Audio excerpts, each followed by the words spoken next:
Well, I don't know about you, but I am hearing faint strains of Gene Autry saying that we're back in the saddle again, because this is our first Wednesday walkabout for this fall 2024, and I for one am excited. I think so is the wildlife, the flying wildlife around here. A couple of things before we get started. If you are in the Oklahoma City area, or even if you are not, we're going to do something really fun this Sunday. It's kind of or Saturday. It's kind of a last minute thing. I'm going to be at Brick's Nursery on 40th and Classen at 11 o'clock on Saturday. I'm going to have a little tag sale with some of the things, let's just say the excess of styling things for the garden that I've got around the cottage that I am going to put on sale right there at Brick's. We're going to be doing a little bit of a workshop, a styling workshop, if you will, with those same things, and maybe talk about how you can style some of the things that you have. And we will be doing that styling indoor and outdoor fall decor with their plentiful pumpkins and mums, etc., that they will have there. So before I went any further with our first walkabout, I wanted to make sure that I told you just what's going on this weekend in Oklahoma City. So what do you say, Stuart? Let's do it. Let's do it. Well, if you are new to this channel, and we have so many subscribers, and if you haven't subscribed, please press the subscription button and give us a thumbs up, put on notifications. But if you're new to this channel, Wednesday Walkabout is when I give you kind of an overview of what's been happening in my garden, both in the front and in the back over the course of the week. What's in bloom, what pests I might be dealing with, what issues I have to address at that point in time, what things I might be cutting to bring inside for indoor flower arrangements, and then, as importantly, what's coming next in my garden calendar. What things am I going to be addressing soon? So if you, like me, are in a similar zone, or you can of course accommodate it to your zone, you will know that this is indeed the time you want to be doing those things. So number one, let's take a little break here, and I'm going to show you what's going to happen in about 30 minutes, starting with the berms on the lower terrace of the terrace overall that is my cottage garden. So let's move down the steps, Stuart. Be careful walking backwards. Okay, what's very distinctive about my Mesta Park neighborhood is that we have a topography for our homes that's called a rolling terrace. And historic preservation guidelines, because this neighborhood was started in the 1930s, dictate that you can't mess with the rolling terrace. So we work with the topography we have. That way, that same contour, that same topography remains similar all up and down the block and up and down the next block. And obviously I wanted to be very respectful of that. But one thing I could do when I started this garden just about a year and a half ago was I could segregate it. So I consider it in two parts: the upper terrace, which is very much a cottage garden, a perennial garden with lots of blooming shrubs and lots of color, and then it's divided by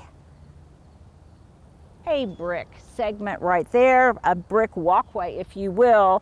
And then the bottom part of the terrace, i.e. the lower terrace, is turf. And for me, that turf is Bermuda grass, because I garden in Zone 7B, and it's just tough, it's drought resistant, and it works best for my orientation, which is facing south. It's very hot, it's very sunny, and it's exposed because it's here on the corner. So water is an issue, of course. Now you may say, well, Linda, that's all well and good, but it's brown.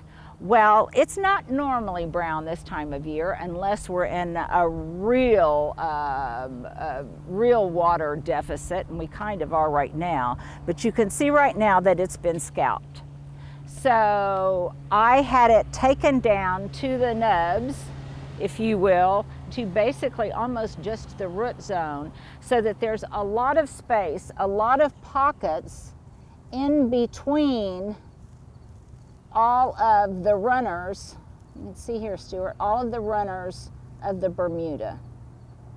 And you could see if I let it grow out again, there's still enough in the growing season that it would green up again. But I really want that Bermuda grass to start going dormant because I'm going to overseed this. Now I'm going to overseed this with a perennial ryegrass, which is a fine bladed green grass that will stay green once it germinates. If I keep enough water on it, it will stay a beautiful, beautiful green in the fall, even pretty green during the winter. But most importantly for me, man, in the spring with a little milorganite, which is an organic fertilizer, this will green up almost miraculously, just in time to be the canvas upon which the 1,000 tulips and the pansies and everything else in my spring show can bloom. Now, I don't do that to the lower portion of my garden, to that which follows the sidewalk, because I don't really find it necessary. What I want to do is highlight my home in particular, the berms or this lower terrace, and then you'll see this gorgeous green, and then you'll see all of the color above. So within about 30 minutes, I've got some guys to help me come and do this. And you may say, oh, Linda, that's nice. You've got guys that can come and do that, but I don't. Well, let me just tell you that for probably 25 of the 30 years I lived at my former home, I did this every year. I would scalp it myself, I would lay down the seed, and then I would top dress that seed either with some kind of compost or even the clippings from the original scalping. So that's kind of the procedure.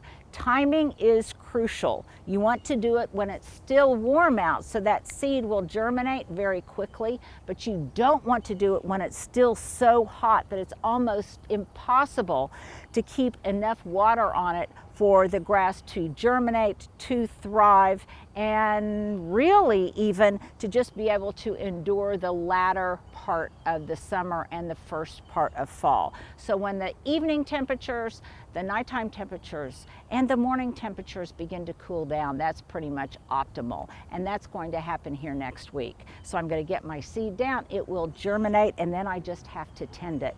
Now, one thing that I noted in my garden journal, well, Stuart, right here, let's put an ad for my garden journal right here. Take a little bit of break, and then I'll meet you back up on the upper terrace. How's that sound?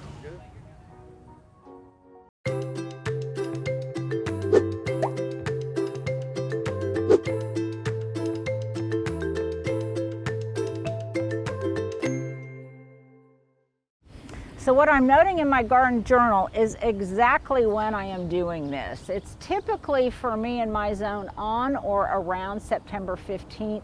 There's a window of time, but I have found if you do it too late, it kind of has a hard time getting its root system established. If you do it too early, it will fry. So for me, that sweet spot is about the last 2 weeks in September. And indeed, that's when I'm doing it. And I'm going to make a notation in my garden journal to that effect, because this exposure is different from the exposure at the fairy tale house.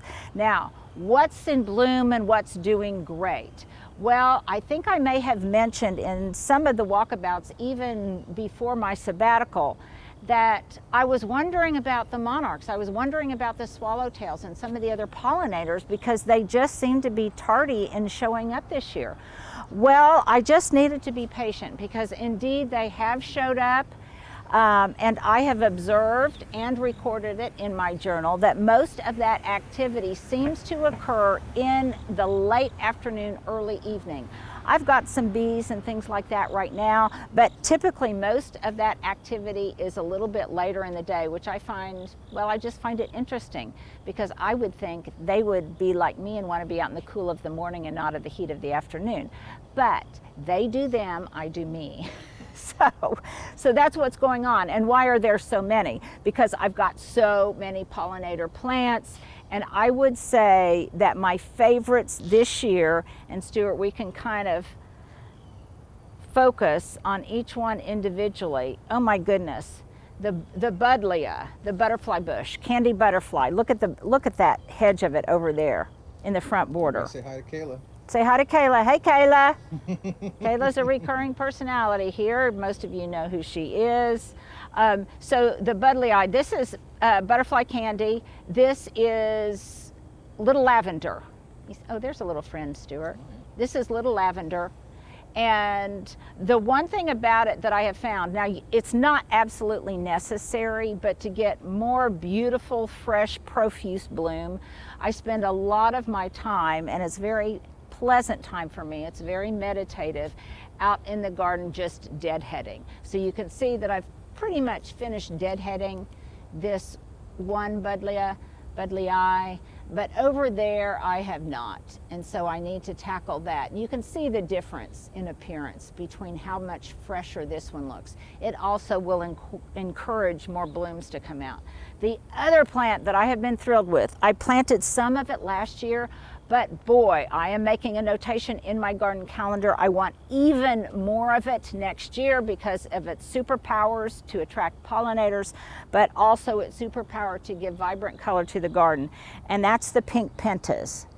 Now, Kayla and I were observing that the pink, the white, the kind of lavender does pretty well, or the magenta color, but the red just doesn't seem to bloom as profusely. And I would say even the white doesn't bloom quite as profusely. So this for me is the go-to color. I think it not only blooms the best, but I think it blooms most vibrantly, and I really love the color. I've noticed that there's a new variety out that is a little bit even more peachy than this pink is, and it's absolutely beautiful. And you can see that I've just got pockets of it everywhere, kind of along the walkway going up to the front door. So you can see it there, you can see some there, you can see some there, you can see some in here that's way too crowded. And this will contribute to my fall color because it's going to stay in bloom until the first frost. And I think it just looks lovely, that quintessential English gardening color palette of white, lavender, and pink, and maybe some soft yellow. And it makes a beautiful color echo with the lantana that's also blooming its head off. Look here, Stuart, look at that pretty color echo right there. Look at those little tiny bees. So that it all looks as if it was a plan that was thought out. And then when you bring in things like the East Friesland salvia and the veronicas and things, well, it just really makes for a show.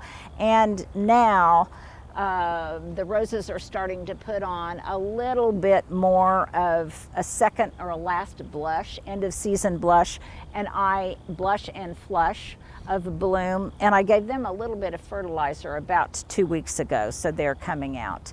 The dahlias are starting, they like these cooler temps, and they're starting to put on some blooms. I kind of like the way they hover in the breeze, hover over everything else. So you can see that it's pretty lovely. I think Stuart can give you, without my talking, he can give you kind of a silent little tour here of the garden. But this is very important. What am I not doing right now? Well, I noticed that in some cases, on some things, I am still having a problem with some budworm. And I am at this point in time, even though it's an organic control, I'm still not spraying any kind of BT or Thuricide to really manage those budworms. I am strictly doing manual intervention. So I'm going in there looking for them, picking off or pinching off any budworms that I see. And why am I doing that? Because now is the time when I've got all of these pollinators here. And sometimes, even if it's an organic insecticide or an organic product to address those issues, it's not discriminating between the good guys and the bad guys. And I don't want to do anything that will harm any of those good guys, any beautiful swallowtail caterpillars or anything of that nature. So I'm being very careful so that I don't take care of them now. Maybe in the middle of the summer next year I will look at it again, but definitely not now. So I've got the guys here. We'll show you a little bit of footage of them putting down the seed. I'll let you know what kind of seed it is, but for now I'm just going to take a break. I'm going to say goodbye until the next Wednesday walkabout, where I will show you kind of what's going on in the backyard. But right now, Stuart, you want to just kind of give them an overview of what's going on in the garden. And by the way, the window box has been cut way back in anticipation of some fall mums and gourds, and by next weekend we might be pumpkinized around here. I don't know. Maybe, maybe not. So there you go. I'm going to get started. You guys have a great day, and hopefully I'll see you next week at Bricks. Well, I know you guys have been missing Javier and Sergio and Kayla, and now we have a new member of the crew, Manuel. And they are here today because just these two small areas, which if you're doing it yourself and you don't have a crew, it's very manageable, isn't it, Kayla? Very manageable. Okay. Yeah. So I've already described what we did in terms of really scalping it. I don't know which one of you guys scalped it. Tony Scalped it. Okay. Yesterday. So they've scalped it down, but Kayla, tell me what you and the guys are going to be doing. So we're just taking that championship ryegrass. We're going to put it on twice as heavy as what we did last year. Okay. And so one of us goes around the edge real carefully so that we keep it out of the garden. Okay. By hand, and then Javier typically puts it in the little hand spreader because it's not a very big area. Right. So if you get a big rotary spreader of some sort, it's just going to send it flying everywhere. So Javier does it with a hand spreader, and then you saw him just kind of lightly go over it in some places by hand because of the incline, so that we get a even coverage. Mm-hmm. Mm-hmm. Well, the nice thing about this and how thick and dense my Bermuda is it will hold that seed in place, and Absolutely. It won't just wash down the hill if God help us we ever get any rain again. The other reason that we're doing it by hand, Sergio, could you demonstrate just along an edge of what we mean by that exactly? And the reason that we're doing it by hand is because when you put it in even a handheld broadcast spreader like that, if you would demonstrate, Javier, and give us a little twist on the spreader, you can see it just kind of broadcasts it everywhere. And if you get too, the wind will pick it up. And the wind will pick it up. If you get it too close to the flower beds, then it will get in the flower beds, and we don't want that. And the guys typically have a pattern that they use so they know where they have spread it and where they haven't. And then the other thing that I think it's important to say is that typically Kayla leaves me a little bit of seed. Yes. So that if I notice that there are some patches that for some reason the seed didn't get dropped, it washed, or something happened to it, then I can just hand scatter a little bit of the seed myself. So this is a championship annual rye. I earlier said a perennial rye. Actually, either would work. I don't care, except that I want it to be a very fine blade, whether it's annual or perennial.